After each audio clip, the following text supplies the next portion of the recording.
No ar, Silvio Benfica. Tudo bem, pessoal? Saúde para vocês aqui, viu? A minha caneca aqui. Eu tô tomando um cafezinho. Hã? Minha caneca aqui, Eu não ó. tinha visto. O que tá escrito aí? Tudo rapidinho.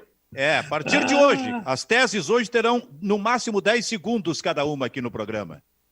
Então é o seguinte, é um café com leite que eu tô tomando aqui para começar essa semana meio fria, hein, Baldasso? Não vem te fresquear que tu é guri. Não, agora nós se entreguemos. Nós se entreguemos. Agora tá frio, agora não tenho o que dizer. Se entreguemos pros homens. Se entreguemos, total. Já queria de antemão Senhora. dizer para você o seguinte, começo a semana indignado com várias coisas que fizeram contra o Internacional nesse final de semana. Perfeito. Terás 1 minuto no fim do programa para mostrar essa indignação. Tá bom, Kleber? Assim, não? Tá bom. Tudo no limite hoje. Silvio, eu te mandei uma mensagem no WhatsApp, depois tu confere e vê se dá para botar no ar ou não, tá? O quiz do Benfica. E é dentro dessa ideia aí, dentro dessa ideia de tudo ligeirinho, não dá para pensar muito. Só estou recebendo sacanagem hoje no programa, então. Um manda uma mensagem para ver se é aprovada, o outro quer abrir já falando da indignação dele. E o Júnior Maicá desapareceu. Eu não sei. Apareceu, Silvio. Eu tenho aqui ele no monitor já, nos bastidores. O cara da corrida ele vem de regata, né? Uhum. Tá frio, né? Mas cada dia ele vem com menos roupa. E depois vem reclamando exatamente. que tá com coriza e não sei o quê. Mas eu acho que ele não apareceu ainda porque ele está emocionado de ter visto o Grêmio campeão mundial. Não tinha visto. Aliás, Coisa eu posso fazer uma ele pergunta? não viu na época, né? Olha, deixa eu só te dizer que maravilhosa essa tua... Muitas críticas, hein? Então tá. Quantas críticas? Essa tua foto aqui. Maravilhosa, viu, Kleber, essa tua foto. Tá. Já vai pro ar, então, e a gurizada vai ter que responder, tá? Ok. Eu queria fazer uma pergunta pro Fabiano. Fabiano, durante a semana a gente estava comemorando aí o aniversário da... Aliás, a gente estava falando pro Júnior, né? Júnior, o Grêmio foi campeão mundial em 83, tu nasceu em 86, né? Quando é que tu descobriu que o Grêmio tinha sido campeão mundial? E a gente estava falando sexta-feira que a Gretchen completou 61 anos. O Fabiano Baldasso, a partir de que idade descobriu que existia a Gretchen?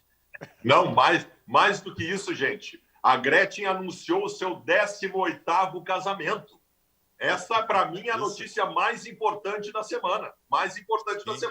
A Gretchen A Gretchen, assim, para a cultura brasileira, a Gretchen está no nível de um Carlos Drummond de Andrade, Tom Jobim. É mais ou menos do mesmo nível. Cortou aí, ô Kleber, o Baldasso? Não, ouvi.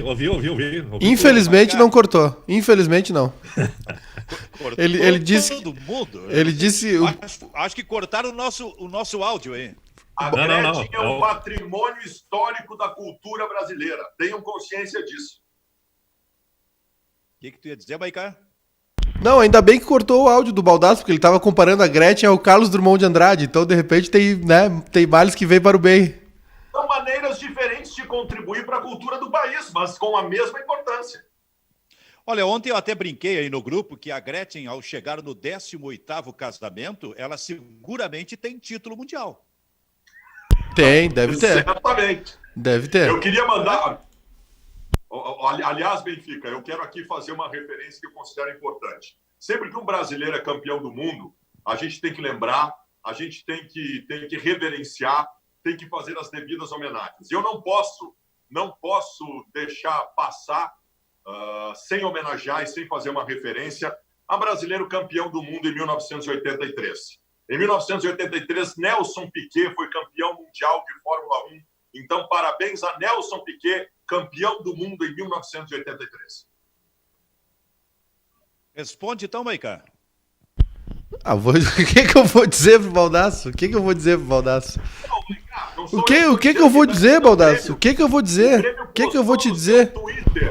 O Grêmio postou no seu Twitter que é campeão intercontinental. Acabou a história. O Grêmio admitiu, aliás, eu acho muito bonito isso. Antes tarde do que nunca. O Grêmio admitiu que o título de 83 é um intercontinental. E não deve deixar de ser comemorado, porque ele é significativo, ele é importante. Nós comemoramos a Copa Suruga, que é um título intercontinental também. Ou a Copa Kirin, que nós ganhamos no Japão. Todos devem ser comemorados. O Grêmio está de parabéns por aquela conquista, só não é mundial.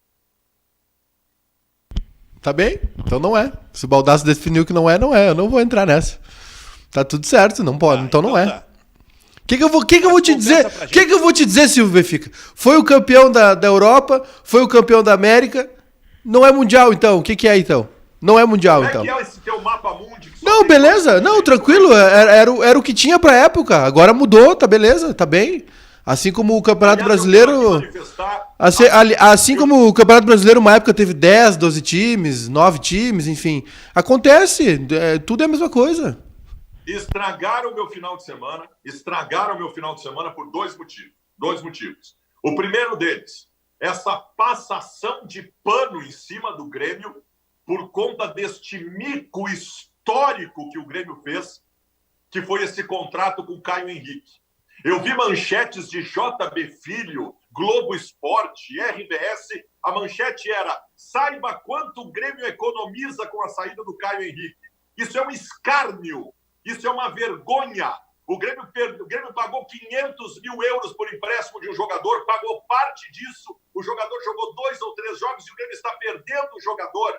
O Grêmio tem um contrato com o Atlético de Madrid que previa que ele voltaria para o Atlético de Madrid quando o Atlético de Madrid quisesse. Esse é o pior contrato da história do Rio Grande do Sul. E a imprensa passando pano. O Internacional fez um contrato com o Paulo Guerreiro que previa, se voltasse a pena de doping dele, previa o Inter não pagar salários enquanto isso acontecesse. Um contrato amarradinho, fechadinho. E aí o senhor Pedro Ernesto Denardim diz que o Inter pagou um mico histórico quando voltou a pena do Guerreiro. Quando é que a imprensa do Rio Grande do Sul vai parar com isso?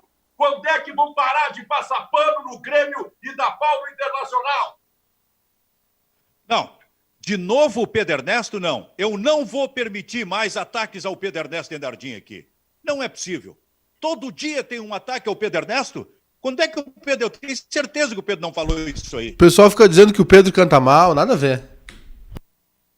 Eu tenho certeza que ele não falou nesse negócio de mico do Paulo Guerreiro. Pedro, eu tô tentando te defender, mas estão dando pau em ti aqui, viu? Outra coisa, o Silvio Benfica, meu querido amigo Silvio Benfica, Kleber Grabowski, Júnior Maicá. Existe uma distorção que anda acontecendo na divulgação de dívidas dos clubes brasileiros, que tem pegado muito mal para o Internacional, e não há um contraponto. O único contraponto sou eu. Eu sou o único contraponto, ninguém explica. Sport TV, Fox Sports, RBS, todo mundo divulga uma lista das maiores dívidas do futebol brasileiro, que o Inter está na 3ª colocação com 700 e tantos milhões de dívida. Sabe por que isso, Benfica? Porque os caras colocam como dívida do Inter a reforma do Beira-Rio. A reforma do Beira-Rio teve um valor de 340 milhões de reais que o Inter não vai gastar um centavo. E os caras botam isso como dívida do Inter. Botam no bolo da dívida do Inter. O Internacional cedeu espaços no Beira-Rio, o Inter nunca vai pagar nada, por isso não é dívida. Isso é contrapartida, não é dívida. Sabe por que o Grêmio não coloca? Sabe quanto? Se o Grêmio fosse colocar na sua dívida o valor da arena da OAS, seria R$1 bilhão de dívida. Sabe por que o Grêmio não coloca? Porque o Grêmio não é dono do estádio. Então não há contraponto no Rio Grande do Sul. Eu sou o único contraponto no Rio Grande do Sul. O único que defende o Internacional no Rio Grande do Sul sou eu, cara. Isso tem que acabar. Só sobrou tudo aí, Vi. Que existiu, Ive, os colorados da imprensa. Olha os colorados da imprensa. Maurício Saraiva, Diogo Olivier, João Batista Filho. Os colorados da imprensa mais dão pau no Inter que qualquer coisa, cara. Eles são todos colorados? Todos eles. E o Ribeiro Neto? Do outro? Não. Não sabe. Você já não sabe nada, rapaz. Essa tua indignação aí já tá te enlouquecendo. Mas deixa eu falar um negócio a respeito disso que o Fabiano falou. Kleber, só um detalhe detalhe dessa dívida aí. Agora falando sério, no Corinthians, na dívida do Corinthians, Baldasso, aparece a dívida com o estádio, que ainda não foi paga? Eu não sei, porque eu acho que não, sabe por quê? Porque inicialmente este estádio não seria pago. Quando saiu a dívida, porque esse estádio foi um presente do Lula para o Corinthians. Esse estádio foi um presente do Lula para o Corinthians. E quando a administração PT saiu, mudou toda a história. Então, consta como dívida do Corinthians. Não sei se está naquele número. Provavelmente não. Eu queria falar duas coisas a respeito dessa polêmica que o Fabiano levantou aí da dívida do Internacional. Eu vi recentemente um ranking onde, logicamente, não está a questão do estádio incutida como dívida do Internacional. O Inter, dos maiores clubes do futebol brasileiro, teria a nona a maior dívida, então não está no topo, né? Entre os 10 é uma situação tranquila. E o outro ranking coloca assim, abaixo do Flamengo e do Palmeiras, que são dois paraísos dentro do futebol brasileiro, o Internacional foi o time que mais arrecadou no ano passado. Só que o Internacional tem um passivo muito grande, então ele não consegue ter lucro e não consegue ser superavitário. Então está pagando ainda por temporadas de fracasso. E a respeito do Beira-Rio, eu acho que ao lado do Fernandão tinha que ter uma estátua para Giovanni Luigi, que naquela temporada bateu o pé, né, resistiu a toda a pressão para que não entregasse o Beira-Rio para uma construtora. Zelou e foi cobrado, né, Kleber? Sim. Foi cobrado, né? Zelou pelo patrimônio do Internacional e ainda na administração do Luigi, ele fez uma valorização do Leandro Damião, né? O Damião teve alta, teve baixa, ele segurou e vendeu por um caminhão de dinheiro o Leandro Damião, né? Outro baita negócio, e conseguiu trazer o Arangues. Acho que foram 3 grandes realizações do Giovanni Luigi, que é um cara que fez uma administração sensacional no Internacional, e eu acho que o Internacional perde muito pela pressão que ele sofreu, que o fez que ele não queira mais ser dirigente do Internacional. Pressão minha, inclusive. Eu lembro que o Internacional perdeu a Copa das... Lembra, Kleber? Que o Inter perdeu a Copa das Confederações. Não. Só um pouquinho. O Beira-Rio perdeu a Copa das Confederações pela demora da assinatura do contrato. O Baldasso é o mártir. Não, eu lembro que eu fui um dos caras que dava pau no Giovanni Luigi pela demora da assinatura do contrato, sendo que ele estava batendo o pé para fazer um contrato digno como fez. Eu já fui lá na rodoviária pedir desculpas pessoalmente ao Giovanni Luigi. Pelo menos isso eu fiz. Olha, eu vou dizer uma coisa. O Giovanni Luigi, além de ser uma figura humana extraordinária, isso para mim é muito importante, porque a gente não encontra muitas, né, realmente nesse meio do futebol. Mas uma figura humana extraordinária, ele foi um presidente altamente competente no Internacional. Estes 3 fatos citados pelo Kleber, para mim, provam isto. A contratação do Arangues, a questão do Beira-Rio, batendo o pé, levando pau, levando pressão, que tinha que sair logo o estádio Beira-Rio, e ele disse que concluiu que só poderia sair quando não houvesse prejuízo maior para o Internacional. E, aliás, tinha gente ligada ao Internacional na época que queria que o Inter, por conta própria, reconstruísse. Imagina se isto tivesse, Kleber, acontecido naquela época. O Internacional, por conta própria, reconstruindo o Beira-Rio. E com a administração que veio na sequência, o tamanho do buraco que o Internacional ia se meter, né? Se já está difícil hoje, o Internacional acho que seria 2 vezes o Cruzeiro nesse momento falimentar do time de Minas Gerais. Então, parabéns, Giovanni Luigi, ex-presidente do Internacional. Agora, ô, Silvio, Silvio, ficar com o Baldasso, hein? Não, eu tenho uma pergunta pro Baldasso, porque eu estava dando uma pesquisada aqui, me chegou uma informação de que o negócio do Inter com o Saravia é igual ao negócio do Grêmio com o Caio Henrique, é verdade isso? Vamos lá. Não é verdade. Quem te passou isso tem uma dificuldade cognitiva, talvez. A única diferença seria que o Porto não pretende utilizar realmente o Saravia, né? Ou dificuldade cognitiva ou pouco alcance intelectual. Mas vamos ver. Eu vou responder essa pessoa que mandou esse recado para ti da seguinte forma. O Saravia está emprestado ao Internacional até o dia 31 de dezembro. O problema em relação ao Saravia é o seguinte: o Porto quer o Saravia dia 31 de dezembro, quando termina o contrato. E o Inter vai estar jogando os campeonatos de 2020 até 2021. Esse é o problema que o Inter vai ter e que todo mundo que tem contrato de empréstimo até 31 de dezembro vai ter. O do Grêmio com o Caio Henrique era o seguinte: se o Atlético de Madrid acordasse de manhã e dissesse eu quero ele de volta, poderia levar esse de volta. Nunca houve um contrato tão ruim na história do futebol brasileiro. Se o Porto quiser, se o Porto quiser o Saravia de volta, por exemplo, agora, ele pode chamar então, é isso? Não, não pode? De dezembro, ou se tiver proposta de venda. Isso sim, já aconteceu várias vezes. Tá bem. Mas não é assim, não. Tá bem. Provocação, hein, Kleber? Não, só em busca da informação. O Baldasso é um cara bem informado, só queria saber. Tava perguntando, só isso. Queria conferir com ele. A gente abriu o programa falando de Grêmio e Hamburgo, né? Aí o Baldasso colocou aí os seus temores do final de semana no ar. Eu estava olhando o que jogou de bola o Mário Sérgio e o que não jogou o Paulo César Caju, né? São duas coisas completamente diferentes. O Mário Sérgio puxando para cima, a qualidade, dando cada petecada na bola, assim, meio que jogando futebol lá, né? E o Paulo César Caju acerrando quase tudo, né? Cara, se o Renato não tivesse decidido aquele jogo, não tivesse feito os 2 gols, o Mário Sérgio seria o melhor em campo. Ele foi extraordinário nessa partida decisiva. E tu tens razão, o Paulo César Caju pouco jogou, praticamente não jogou aquela partida. E aí eu tô lembrando... O Caju foi contratado só para esse jogo, né? Só, basicamente, assim como o Mário Sérgio. E eu tô lembrando do Tita na Libertadores da América. O que o Tita jogou na Libertadores? O que o Tita jogou na partida decisiva contra o Peñarol quando o Renato não jogou? O Renato não jogou nada na partida contra o Peñarol e jogou tudo no Mundial.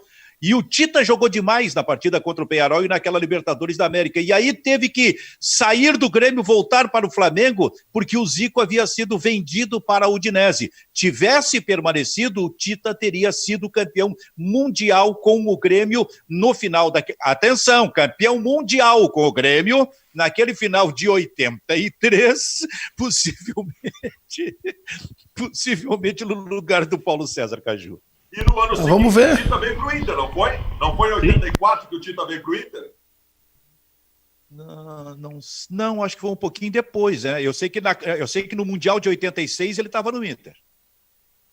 Na Copa do Mundo de 86. Na Copa, né? O Mundial só depois, bem depois. Pro Inter. Olha aí. Para tudo quando vem a provocação. O que eu vou te fazer? O Grêmio foi pioneiro, vou fazer o quê? Olha aí, ó. Sabe o que ele disse, Baldasso? Tu não prestou atenção. Não, foi a Copa em 86, né? Porque o Mundial do Inter veio bem depois. Bem depois. Mas não tem problema, só que aí foi Mundial de verdade, né? Foi de verdade também? Eu tô me dando conta de uma coisa agora, Kleber. Eu até brinquei com o Maicá, se o Maicá se emocionou com o título mundial do Grêmio, que ontem foi reprisado, né? Porque ele não tinha nascido na época, mas no título mundial do Inter, ele estava nascido. Foi um horror. E muito bem nascido, Baldasso. Foi um horror. Esse ele viu ao vivo. Foi um horror, foi terrível. Porque eu acho que... Silvio, eu acho o seguinte, ó. O que tu fez, hein, cara? Não, eu assisti... Em casa, debaixo da cama? Eu assisti o jogo e assim, eu acho que a grandeza do nosso futebol aqui tá na secação também. Eu não sou um grande secador, tá? Eu não sou aquele secador organizado, né? Mas teve alguns momentos que eu, claro, né, me empenhei na secação ao Inter. Final de Libertadores, final de Mundial, o jogo contra o Fluminense lá em Mesquita, por exemplo, né? Aquele jogo eu sequei bastante, enfim. Mas eu assisti, né? Assisti o jogo, sofri, né? Obviamente, não queria que aquilo acontecesse. Foi um grande feito, realmente. E acho que de toda a brincadeira que a gente faz, de todas as cornetas, enfim, eu acho que esse é o lance do nosso futebol aqui, né? Secar é sinal de respeito ao adversário. Kleber Grabowska, sabe que eu estava ouvindo uma informação hoje de que o Napoli ele está interessado, ele está vendo outras opções, ele está vendo alternativas. Não vou dizer outras alternativas, que um dia eu disse isso e o Paulo Santana me disse o seguinte: não existe outra alternativa. O que existe é alternativa. Outra alternativa é redundância, então eu só vou dizer alternativas. Eu repeti de novo. Eu repeti de novo.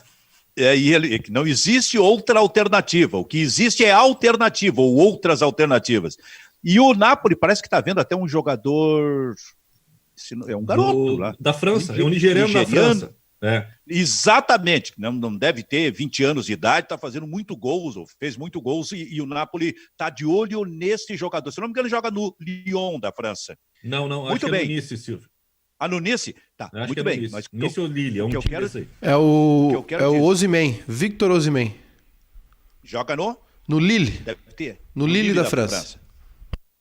Porra, nós lançamos várias alternativas e não acertamos. Mas a gente acertou que é nigeriano e está na França. Já, né? Isso. O que eu quero dizer é o seguinte, é um garoto parece... Mas a gente não, Silvio, mas a gente não errou outras alternativas, pelo menos. Exatamente. É um garoto que não tem, se não me engano, 20 anos de idade, o que começa a chamar atenção, cara. Olha, eu vou te dizer uma coisa, se o Everton não sair do Grêmio, que vai ser importante financeiramente para o Grêmio nesta janela agora, eu não sei o que pode no futuro, em outras janelas, acontecer com o Everton, porque o tempo está passando. Se um time começa a se voltar na Europa, o que é absolutamente normal, para garotos da mesma posição do Everton, que não tem 20 anos de idade, é porque a coisa não é tão simples assim, gurizada. O Everton tem 24, né? Exato. 24 tu vende, 26 tu não vende mais. O Luan aconteceu isso. O Luan Sampdoria fez uma proposta quando ele tinha 24, o Grêmio segurou e acabou. Passou o cavalo encilhado, cara. Passou o cavalo com 26, tu não faz umas grandes vendas com 26 anos de idade. O que acha, Maicá? Silvio, é uma questão de mercado, né? Vai ter uma readequação, né, das questões de janela, enfim. E tem a questão da idade, sim, é um fator determinante, né? A gente viu bem a questão do Luan. Às vezes o jogador até vai para a Europa, mas não para um clube tão grande, não por um valor tão expressivo, né?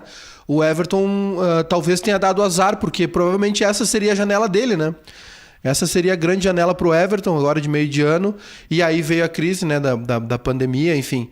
Agora, eu acho que o Everton tem mercado ainda, mas essa questão, esse papo mais quente que rolou com o Napoli, né, parece que está esfriando de novo. E também teve umas informações, claro, é tudo no campo das especulações, mas teve uma informação de que o Everton não teria gostado do salário oferecido também, enfim.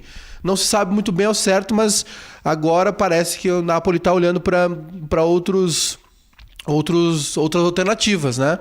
E o nosso querido Everton... Não existe. Não existe outras alternativas. E agora, eu acho assim, o Everton é um jogador que ele tá num meio termo, porque é o seguinte, tem essa questão da idade, do valor. O Baldasso tá fumando. Que programa é esse? O Baldasso tá fumando. Vocês estão loucos. O Paulo Santana. O Everton tá numa sinuca de bico, né, Silvio? Porque não tem como. Tá de sacanagem. O cara tá fumando. Não pode. Na TV não pode, rapaz. Não pode. Não façam isso. Não fumem. Eu tô tentando me livrar desse bicho. Ô, Silvio. Que coisa lamentável. Não, só pra encerrar. O Baldasso tá tomando uma cerveja e tá fumando, é isso? Não, eu tô tomando água tônica, o corneteiro. Parecia uma lata de Stella. No início do programa, o Baldasso, no início do programa, ele disse que estava muito indignado com o que aconteceu no final da semana. Eu não sei se a indignação só disse respeito à questão do Caio Henrique, devolvido pelo Grêmio, pelo Atlético de Madrid, ou tem mais alguma coisa em relação a essa indignação? Não, e a questão da dívida do Inter, cara, que os caras simplesmente ignoram os detalhes, colocando o Inter como um dos maiores devedores do Brasil. A minha indignação, Benfica, é que não há contraponto. Essa é a minha indignação. O lado que favorece o Grêmio é sempre o lado privilegiado. E o lado que desfavorece o Inter sempre tem mais evidência. Eu fico louco, eu luto, eu brigo. Eu uso a força que eu tenho, que é pequenininha, mas eu tenho alguma força, para tentar fazer as pessoas verem a verdade, cara. Mas é difícil, é muito difícil, é desgastante. Mas isso é verdade, hein? Kleber, vou começar a observar isso aí. Isso é verdade, hein? O Fabiano Baldasso há muito tempo ele está fincando uma bandeira aí de defesa ao internacional, né? Eu fico preocupado com a saúde do Fabiano, até quando ele vai resistir. Aliás, deixa eu perguntar para você do seguinte, vocês viram que... Baldassinho, deixa eu só terminar o negócio que eu ia dizer lá rapidinho. É que o negócio do Everton é o seguinte, o Everton ele tá numa sinuca de bico que é o seguinte, ele tem uma idade que já é tardia para a Europa, mas ele tem uma qualidade, um retrospecto na seleção brasileira que não colocam ele em qualquer clube. Não sei se vocês me entenderam, ele tá numa situação ambígua, porque a idade dele já é velha para a Europa, para um investimento pesado, mas ao mesmo tempo ele tem bola para jogar nesses clubes. Então eu não sei como é que vai ficar a situação dele. Mas, Maicá, deixa eu te dizer assim, jogador de futebol, ele precisa estar provando sempre. A imagem que nós temos do Everton na seleção brasileira maravilhosa é da Copa América da metade do ano passado. Há um ano. Sim, verdade. E tem uma coisa que tu tem razão. O fato da pandemia parar o futebol prejudicou o Everton, ainda que a gente não estivesse vendo em campo nesse ano o Everton da Copa América, mas vai levar mais um tempo. Então, esse movimento em torno de interesse por jogador de alto rendimento que joga em seleção é uma coisa que está sendo observada e cobrada a todo momento, já faz um ano. Quer dizer, o Everton, quando a seleção retornar, vai ter que de novo retomar aquele futebol, caso não seja vendido agora no meio do ano, para poder, quem sabe, encarar a janela do início do ano que vem. Mas, Maicá, a idade conta muito mais do que o outro fator que tu cita, que é a qualidade que ele ainda teria ou tem para jogar num grande clube europeu. E eu vou te citar um exemplo disso. O Jeromel e o Cuesta não jogariam em clubes europeus? Jogariam. Mas Baldasso, não num clube como o Napoli, por exemplo, que tá jogando Champions League todo ano, entendeu? Cara, mas o Napoli é um time médio, né? É um time médio. Mas assim, ó, o Napoli, o clube, não é o principal da Itália, por exemplo, né? Tem Inter, Juventus e Milan na frente.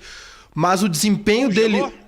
Congelou. Mas o Benfica, o que conta é a idade, Benfica. O que conta é a idade. Não importa que o Everton, com 26 anos de idade, esteja jogando tanto quanto agora. Porque Voltei? 26 já passou.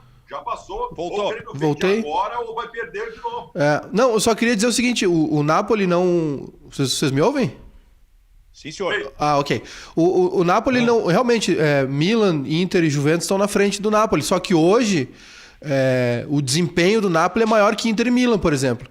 E para disputar a Champions League, é jogador de alto nível, né? Eles têm feito investimentos em jogadores de alto nível e tal. Até o Napoli deu uma segurada agora, porque teve aquele ataque que era Lavezzi e Cavani, por exemplo, há bem pouco tempo, né? E seguiu, comprou o Mertens, enfim. Tem alguns jogadores extra classe, digamos assim. E então vale... talvez o clube realmente não seja de tanto retrospecto, de tanto peso na Europa e dentro da Itália, mas o desempenho que ele precisa ter para brigar com o Juventus pelo campeonato italiano e para disputar a Champions League com alguma chance... né? Ele precisa de um investimento mais alto, a renda que ele recebe também é mais alta, ele precisa de jogadores de mais nível, né? De alto nível, enfim. Ele não vai, senão ele vai ser sempre... Claro, a gente está falando do Napoli, eu concordo com o Baldasso, mas não sei se vocês me entendem. Os jogadores que estão lá precisam ter um certo padrão, né? Porque senão ele vai ficar sempre tropeçando. Bairrista FC, parceria diária do Grupo Bairrista com a RDC TV. Kleber Grabowski, é contigo. E só para dizer que a imagem aquela, Kleber, tá pronta para ser mostrada. Aí. Então vamos fazer agora. A hora que tu quiser chamar, chama, por gentileza. O quiz do Benfica coloca no ar a seguinte imagem e vocês vão ter que analisar quem é tendência e quem é cópia. Por favor, Júnior, coloca no ar a nossa imagem. Mostra para mim também, que às vezes não aparece para mim a imagem aqui. Tá aí, ó. O bom seria que o bom seria que tu colocasse, né? Tá vendo, Baldasso? Amado Batista e Vianney Carlê, dois ícones. Quem é quem? Quem é quem? Eu quero saber. Olha, quem. É difícil. O cabelo acaju é clássico. A bochecha vermelha. Eu quero saber quem é que lançou a moda do... Isso como é que é? Não é shampoo, não é tintura, é tonalizante, né? O Vianney dizia que usava um tonalizante. Mas foi o Vianney. Tu diz entre o Vianney e o Amado Batista? Quem copiou quem? Vianney. Deixa eu ver uma coisa. Eu já contei essa história aqui, eu acho que aquilo era 85, 86, quer dizer, mais de 30 anos, quando a gente se surpreendeu. Eu acho que era um jogo em Caxias do Sul, que as rádios se encontraram para um almoço no mesmo restaurante, e daqui a pouco entra o Vianney com este tipo de cabelo, há 35 anos. É bem verdade que o Amado Batista é velhinho também, mas ele não usava há 35 anos esse tipo de cabelo maravilhoso, hein? Verdade. Vianney é pioneiro. Então, é sempre pioneiro. Nossa, Vianney. É sempre pioneiro. Sempre. Muito bem. Então, Kleber Grabowski. Deixa eu ver um negócio aqui. Parei um pouquinho. Enquanto tu olha aí, deixa eu colocar uma coisa que eu achei interessante. Nesse final de semana houve manifestações de grupo de torcedores, né? Era exatamente isso, cara. Sobre isso que eu ia falar, de alguma forma. E a gente tá... Eu acho que a gente está chegando num funil onde tem gente defendendo o nazismo, né, desfilando com bandeira, né, fazendo apologia ao nazismo. Acho que a gente está chegando num momento interessante, né? Quando se chega a esse ponto, né, a gente entende com quem está tratando, né? É aquele negócio que a gente estava falando na sexta-feira, estão caindo as máscaras, né?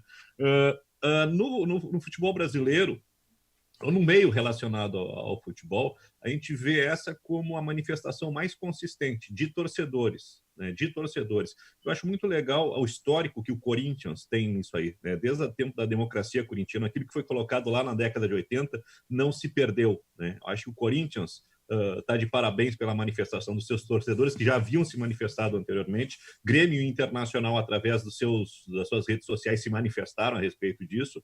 E o Felipe Neto ele fez uma cobrança em relação ao Neymar. A última postagem que tem do Neymar é ele exibindo o seu terno pink.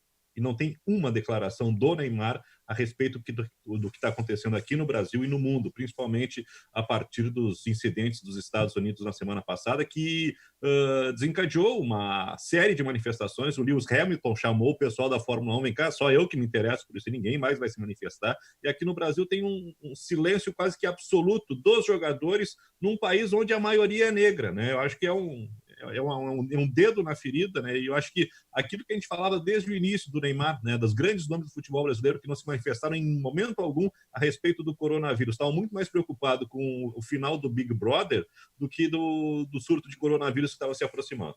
Isso é um negócio muito, muito interessante, porque o Felipe Neto é uma figura odiada ou amada, né? Só que não dá para negar que o Felipe Neto é hoje uma das figuras mais influentes do país. O Felipe Neto tem 40 milhões de jovens que o seguem todos os dias e acompanham a sua opinião nas redes sociais. Então é muita gente. É uma parte significativa da juventude brasileira. Ele é muito influente. E ele fez uma manifestação há algum tempo atrás, há uns 10 dias, dizendo que a figura pública que não se posicionasse neste momento, ela estaria sendo conivente com o que está acontecendo. E agora a cobrança ao Neymar, ela é pertinente, cara. Ela é pertinente. Uma figura pública do tamanho do Neymar, que é negro, não se manifestar e não se posicionar em relação ao que aconteceu é omissão. E eu cobro das figuras públicas que se posicionem. Eu acho que o Felipe Neto tem razão nessa posição e o Neymar está sendo omisso e não pode ser omisso, sendo a principal figura pública do Brasil hoje no exterior. Ele deveria se posicionar. Cara, o Neymar, afora o futebol, aquele meio do futebol dele, ele não sabe por onde anda. Ele nem sabe interpretar essas questões. Os parças não ajudam o Neymar a interpretar essas questões. Então ele está completamente à parte, como a maior parte, talvez a totalidade dos jogadores do Brasil nesse momento. Benfica. Agora nós vamos lembrar de uma outra figura, então, que foi historicamente cobrada pelos posicionamentos. Pelé. Ou pelos não posicionamentos. O Pelé atravessou a ditadura militar sem se posicionar em nenhum momento. O Pelé, a única vez que ele se posicionou foi a favor das criancinhas do Brasil. Foi legal, tudo. Mas as coisas importantes ele nunca se posicionou também. O Pelé nunca se posicionou contra o racismo. Nunca. E ele era ofendido no campo, ele disse que deixava passar a coisa. Ele nunca, e mesmo depois de parar de jogar, nunca se manifestou contra o racismo. O Hamilton, citado pelo Kleber, está criticando os colegas por silêncio sobre o caso George Floyd, que fez explodir uma onda de protestos nos Estados Unidos. Então, o Hamilton cobra isso dos colegas. Mas o Hamilton, ele está num mar absolutamente branco, num mar absolutamente elitista, que é da Fórmula 1. É como as redações dos veículos de comunicação no Brasil. É um mar branco, como disse lá atrás um narrador negro da Sport TV, quando se debatia a questão do racismo, por alguma coisa que tinha acontecido naquele momento, e ele disse, ele olhou para trás, isso é um mar branco na nossa redação. É assim, as redações de jornalismo do Brasil formam um mar absolutamente branco, com a penetração assim, escassa demais de negros nestas redações, independente. Quando eu falo em redações, eu falo de rádio, eu falo de jornal, falo de televisão, independente do talento que alguns deles ou muitos deles têm. Então, esse é o mundo em que vive o Hamilton como um grande campeão. Ele teve que como diz a Glória Maria, com o Hamilton, de certa forma, foi a mesma coisa. Deixa eu ver aqui o que disse a Glória Maria, se eu tenho anotado aqui, ó. A Glória Maria, histórica, e que deu uma baita de uma entrevista para o Pedro Bial, histórica repórter.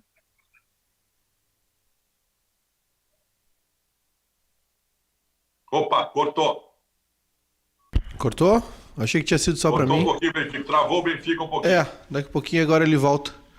Não, mas e o Hamilton é o seguinte, cara, o Hamilton não é só um participante, o Hamilton é um dos maiores pilotos da história. Sim. A representatividade do Hamilton para se posicionar, ela confere, porque ele tem tamanho para isso, e ele precisa fazer isso. Ele está fazendo na Fórmula 1 que o Neymar não fez no futebol. Eu tenho aqui, o Grêmio e Inter se manifestaram, né?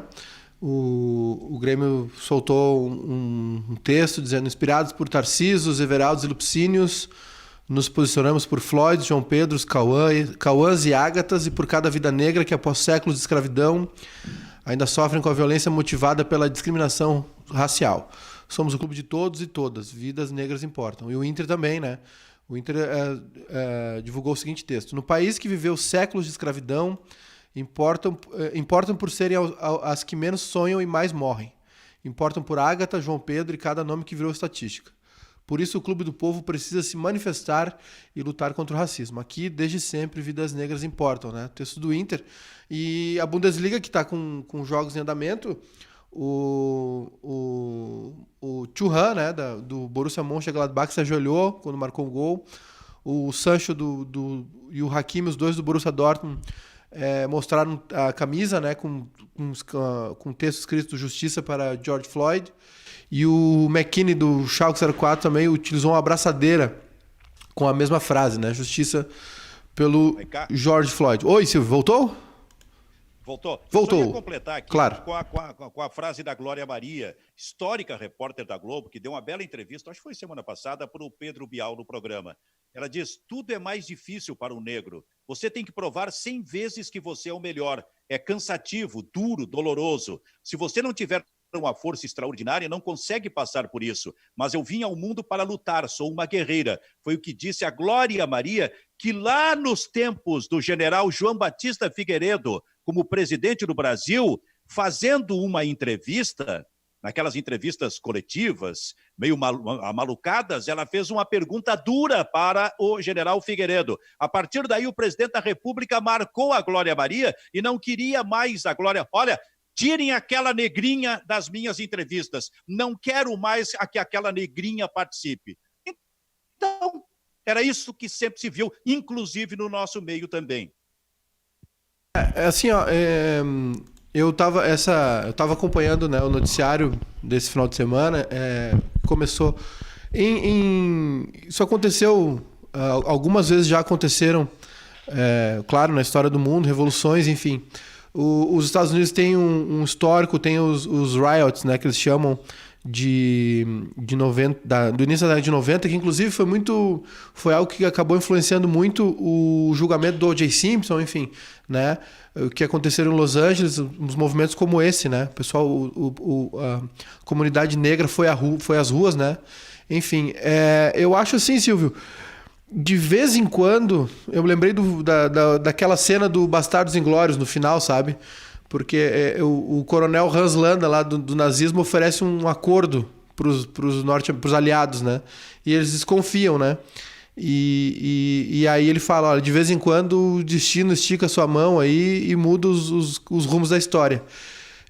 Surge algo, entre aspas, inesperado, né?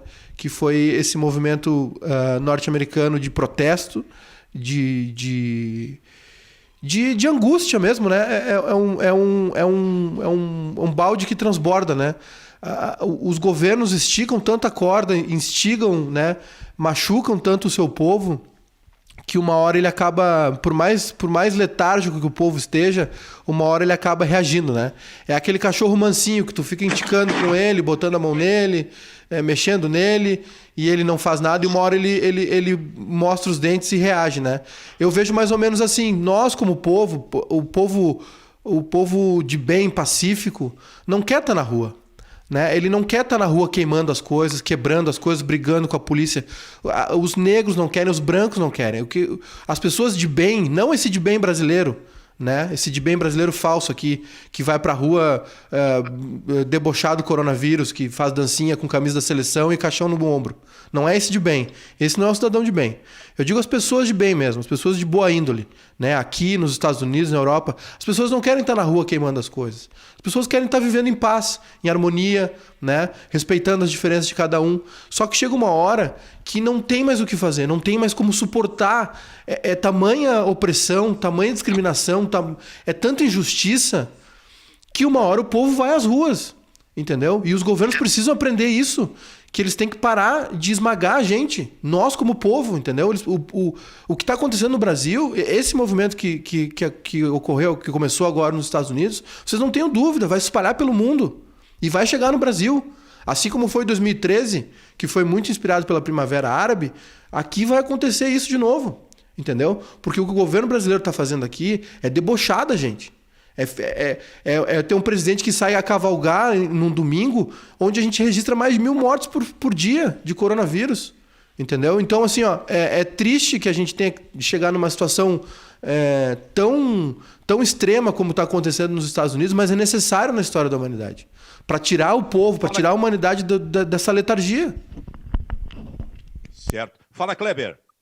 Não, eu tava com uma interrupção aqui do meu sinal, estava ouvindo a explanação do Júnior, né? E eu acho que aqui no Brasil ainda está demorando ainda para se ter uma posição mais radical, mas está finalmente se iniciando, né? Alguma movimentação, não sei que proporção isso vai tomar, né? Mas não foi a elite cultural brasileira, né? A dita esquerda que tomou a frente. Eu acho que a nossa esquerda está completamente perdida, mas ainda bem que tem alguém, né, colocando o dedo na ferida, questionando o rumo que a gente está tomando aqui no Brasil.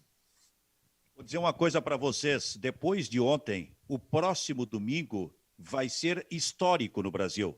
E não vou nem falar se vai ser histórico positivo ou negativamente, mas ele vai ser histórico no próximo domingo, porque realmente nós veremos os dois lados na rua, com muita força, especialmente no centro do país, Rio de Janeiro e São Paulo, principalmente na Avenida Paulista. Eu não tenho dúvida nenhuma de que isso vai acontecer no próximo domingo. E depois vem, evidentemente, as interpretações. É aquela música do Chico Buarque, né, Silvio? Deixa em paz meu coração, que ele é um pote até aqui de mágoa, né? Qualquer desatenção pode ser a gota d'água. Transbordou. As pessoas cansaram. As pessoas... Olha só, eu vou dar um conselho para o presidente Jair Bolsonaro, pode ser? Uma sugestão para ele. Pode. Porque o presidente se vangloria muito de não ser corrupto e do seu governo não ter corrupção. É assim mesmo, presidente? Bom, se é assim mesmo, eu digo para o senhor o seguinte: se prepare, porque o senhor, com o seu governo, fez um acerto com este centrão, integrado por partidos políticos conservadores e historicamente corruptos no país. E o presidente acaba de entregar um fundo bilionário para o chamado FNDE, que é o Fundo da Educação no país. Ele acabou de entregar estes cargos, que tem sob sua responsabilidade este fundo bilionário, para um dos integrantes do Centrão, para o PP. Então, presidente, se o senhor realmente se vangloria de não ser corrupto e seu governo não ter corrupção, se prepare, porque ali adiante o senhor vai começar a enfrentar este tipo de problema no seu governo a partir deste acerto rasteiro, espúrio, feito com o Centrão, altamente conhecido, historicamente conhecido na política brasileira. Falando em política, Silvio e demais companheiros, tem um fato interessante esse final de semana, né? O nosso colega Márcio Chagas né, anunciou a sua participação no PSOL como candidato a vice-prefeito na próxima eleição, né? Acho que é um cara que tem uma experiência interessante e uma contribuição muito boa para dar. Já está participando, é um cara ativo, né, nessa questão racial, pelo que sofreu e pelo conhecimento que tem dentro dessa causa, né? É uma discussão que é importante nesse momento, né? E a gente está discutindo aí a falta de atividade do meio esportivo na questão política, né? Até contrariando aquela máxima do filósofo Caio Ribeiro, né? O futebol está participando da política, sim. Parabéns para o Márcio pela iniciativa, pela posição firme que tomou e tomara que tenha sucesso nessa empreitada. Benfica, tu sabe que tu acabou de colocar a tua explanação em relação a esse conluio, acordo do atual governo com o Centrão. Para mim, o principal critério de análise que eu faço em relação a um governante é o quanto ele é capaz, até onde ele vai, até onde ele se submete em nome da tal governabilidade. Historicamente, nós vemos governos se perder nesse sentido. Em determinado momento, o Lula, quando falava sobre o mensalão ao Mujica, de forma particular, e depois o Mujica contou isso num livro, o Lula disse ao Mujica que o mensalão era a única maneira de manter a governabilidade. E agora a gente vê, de novo, conluios acontecendo no Brasil, com lados que nós imaginávamos estavam alijados do processo em nome da tal governabilidade. A tal governabilidade e o que cada política é capaz de fazer para tê-la é que define para mim a capacidade e a idoneidade de cada um deles. Júnior Maicá, olha só. Silvio Benfica. O Vasco da Gama anunciou que tem 16 dos seus jogadores com coronavírus. 16 jogadores atingidos. Como é que o Vasco vai fazer o futebol? Como é que o futebol vai voltar ali adiante aqui no Brasil? O futebol que já está aos poucos voltando na Europa. Nós não teremos futebol tão cedo no Brasil e não sei se teremos lá na metade do mês de julho, como inicialmente está previsto aqui para o Campeonato Gaúcho. E vale lembrar, né, Silvio, que o Vasco foi junto com o Flamengo lá em Brasília se encontrar com o presidente, né, para pedir o retorno do futebol, inclusive planejando uns treinamentos, levar o Flamengo, os plantéis de Flamengo e Vasco para Brasília, a incoerência disso, né, desse movimento, né? E assim, o noticiário brasileiro, ele tá muito confuso, né? A gente tá no meio de uma pandemia, assim, ó, tanta notícia ruim que vem acontecendo no Brasil e no mundo, que a gente não consegue dar conta. Por exemplo, a gente não percebeu ainda que nós não temos um ministro da Saúde há sei lá, 15, 20 dias, né? 2 semanas. 2 semanas já, né? Com um militar que não é médico, né? Não por ser militar nesse caso, mas porque ele não tem nada a ver com a medicina, né?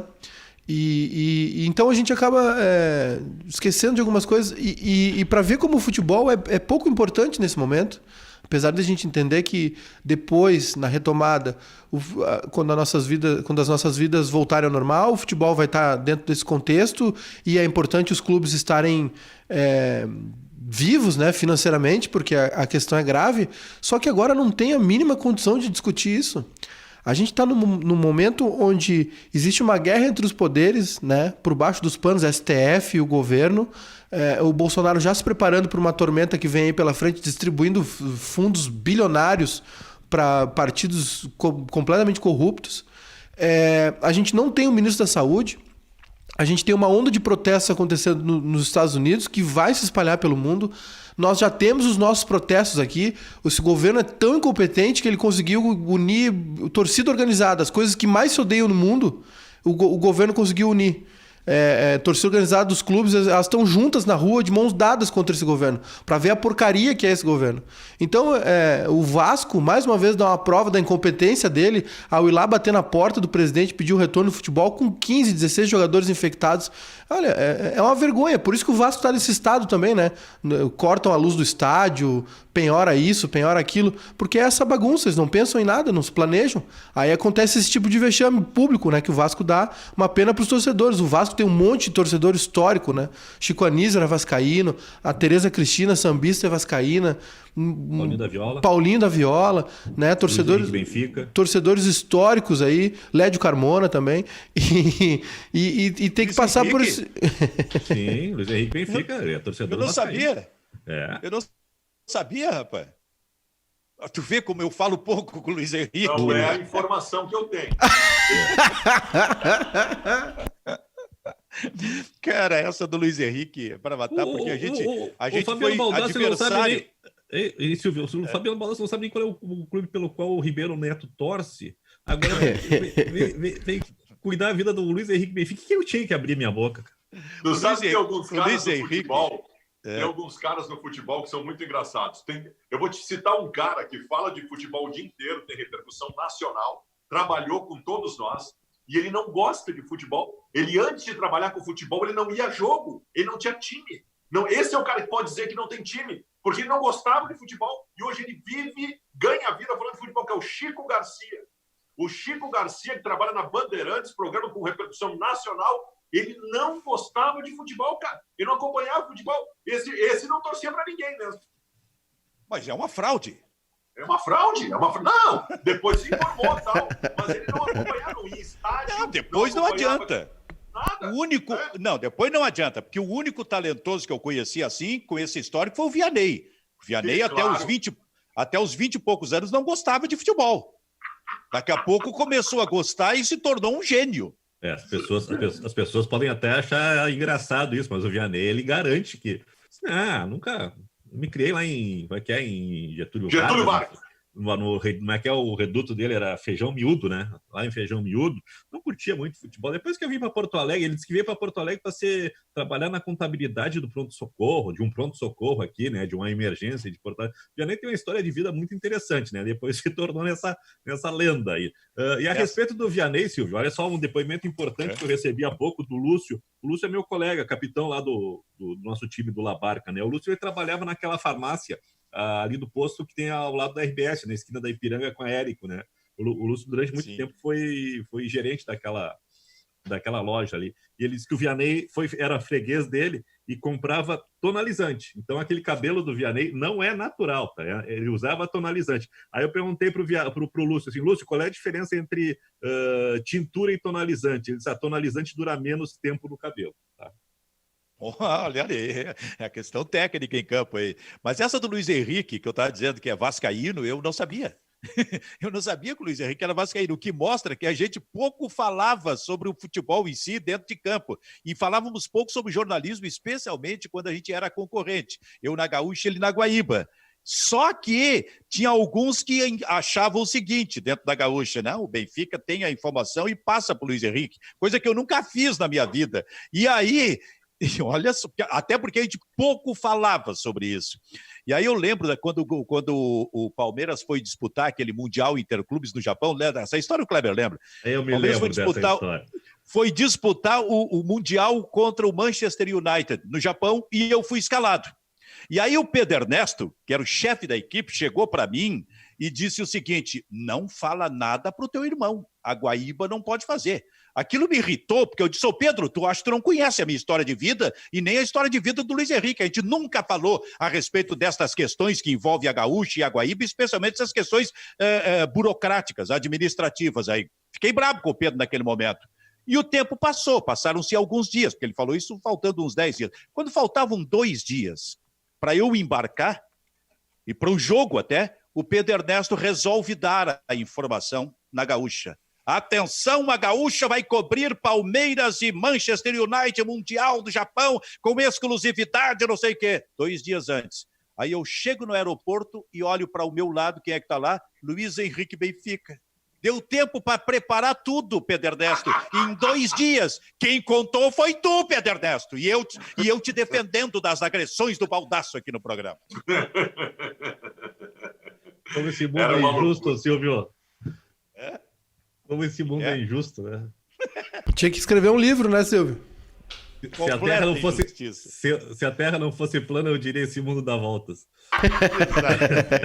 Aliás, muita inveja, né? Muita inveja dos 2 astronautas de sábado, né? Saíram da Terra no melhor momento possível. Ah, que vontade de estar naquela nave. Abaixo dele só o Ronaldinho. Exilado no Paraguai. Isso, cara. O Ronaldinho tá preso há quanto tempo?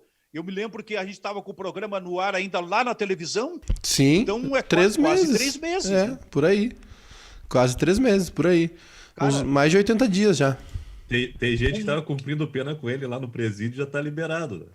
Cara, um gênio da bola, Baldasso, um gênio histórico da bola tá preso há 3 meses. Tá, mas como é que é a prisão dele agora? É domiciliar? Ele tá onde agora? Ele não pode sair, hotel, ele é domiciliar, né? Ele não pode sair do Paraguai. Ah, e do hotel ele pode sair? Não. Tem que ficar dentro. Não pode ir para fora do hotel. E ainda tem a quarentena para prender ele também, né? Tem mais isso. Diz que ele não morou no Hotel Glória, hein? Hotel Glória, nos fundos do Cinema Vitória ali, onde morou José Aldo Pinheiro. Eu morei muito tempo lá. E o Zé Aldo morou e a gente estava num jogo em Pelotas, fazendo o jogo, e incendiou o hotel onde o Zé Aldo morava, que era o Hotel Glória, eu já tinha saído. E aí a notícia correu entre nós. E nós falamos o seguinte, o Zé Aldo era o narrador do jogo do Grêmio contra o Pelotas aquela noite. Nós falamos o seguinte para um amigo nosso, Alcides Farias, que já faleceu, operador. Alcides, não fala nada para o Zé Aldo poder transmitir o jogo, não tem o que fazer agora, ele vai resolver isso quando voltar. Deixa comigo. Antes de começar a transmissão, nós estávamos na cabine, daqui a pouco o Alcides dizia, aí, tudo bem, Zé Aldo? Tudo bem? E o teu hotel lá pegou fogo. Acabou a transmissão. Terminou com a transmissão. O Hotel Glória. Eu morei no Glória por um bom tempo. Hoje o Ronaldinho mora num hotel lá no Paraguai. Fosse hoje, na tua atual condição, tu moraria no Hilton, porque o nível está um pouco diferente. Sim, mudou. Ali, no caso, o Plaza São Rafael, uma coisa assim. Claro. Eu não sei como é que está o Plaza hoje, mas... Não, o Plaza ele caiu de qualidade, né, Silvio? Não, então não era ali que eu ia morar. Não, o Plaza Pós-Melara caiu um pouquinho. O Plaza tinha o Plazinha, né? bobagem... O Plazinha fechou, né? E o Plaza ele caiu um pouco de qualidade. Ele não é mais a referência em Porto Alegre. Eu me lembro Copa do Brasil, o Fluminense e Inter foi final de 92, né? A gente sempre acompanhava os times, botava posto para acompanhar, ainda mais numa decisão, né? Que o jogo acho que era 5, 6 da tarde. O Fluminense se hospedou no Hotel Umbu na Farrapos. Quem é que deu a ideia do Fluminense se hospedar no Umbu? Naquela época o Umbu já não era top, né? E aí tem algumas coisas que a gente não consegue entender em termos de logística. Por isso que perdeu. Tu imagina o Benfica encerra o programa agora e vem o comercial dizendo este foi o Segue o Jogo, oferecimento Hotel Plaza São Rafael. E caiu um pouco só, mas tá bom. Falando nisso, Silvio, não há tempo para mais nada. Vamos... Depois disso... Vamos embora, né? Chega. Deu por hoje. Então tá. Tchau. Então deu. Bairrista FC com o patrocínio de... Fica por aqui. Tchau.